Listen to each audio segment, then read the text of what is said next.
take a look at this amazing satellite picture of the blizzard of 2013. You can see why this snowstorm paralyzed some of the most heavily populated areas of this country. The stats are now coming in, and they are very impressive. The worst hit town, Hamden, Connecticut, where they got an astonishing 40 inches. It was a record breaker in Portland, Maine, a place used to snowstorms. They got nearly 32 inches from this one. And to give you a sense of the power of this storm, the winds were as strong as a Category 1 hurricane with gusts up to 83 miles an hour on the Cape. That's Cape Cod. And speaking of Massachusetts, that's where meteorologist Ginger Z is this morning. She's in Boston. Hey, Ginger, good morning.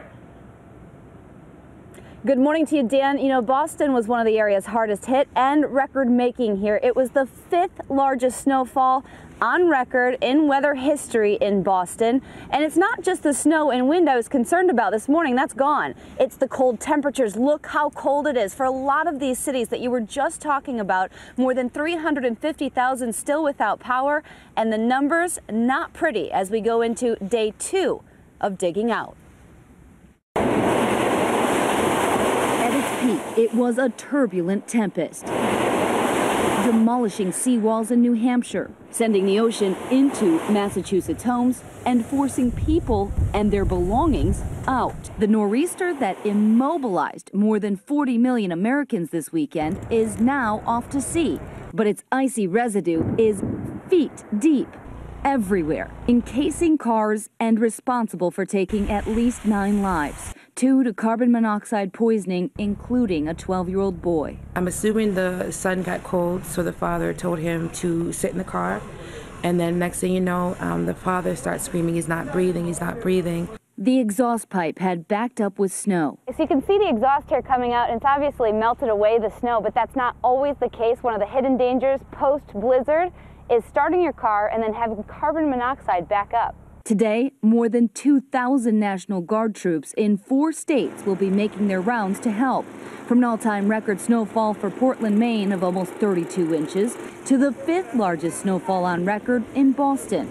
There's a lot more digging to do. Even if you get just about 2 feet of snow, it can easily turn into 4 or 5. The storm wasn't the best for business. So have you had a lot of customers through? No, not today.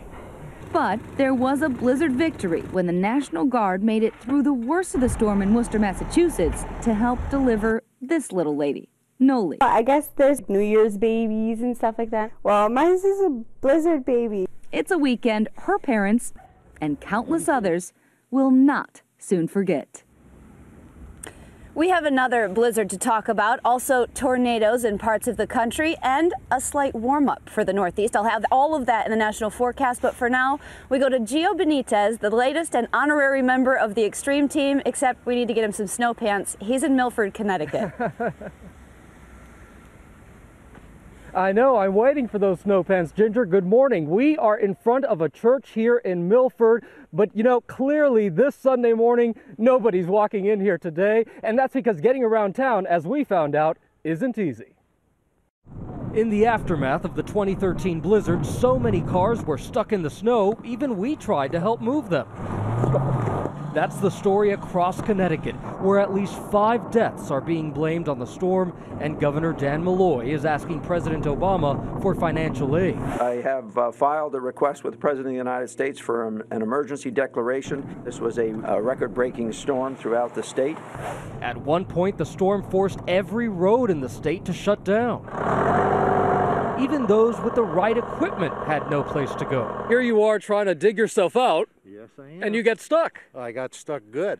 We made the slow journey from Hartford, Connecticut to Milford, which saw a whopping 38 inches in this town of 50,000. Everything from a trash can, a doorway, a no parking sign, all buried beneath the white stuff. Jenny Smith is trying to dig herself out. Do you still like the snow? I do, but it's nice to look at, but not nice to drive in or, you know, shovel, but to have a nice cup of cocoa. And it is still a mess here in Connecticut. Some 37,000 homes are still without power. Dan, Viana?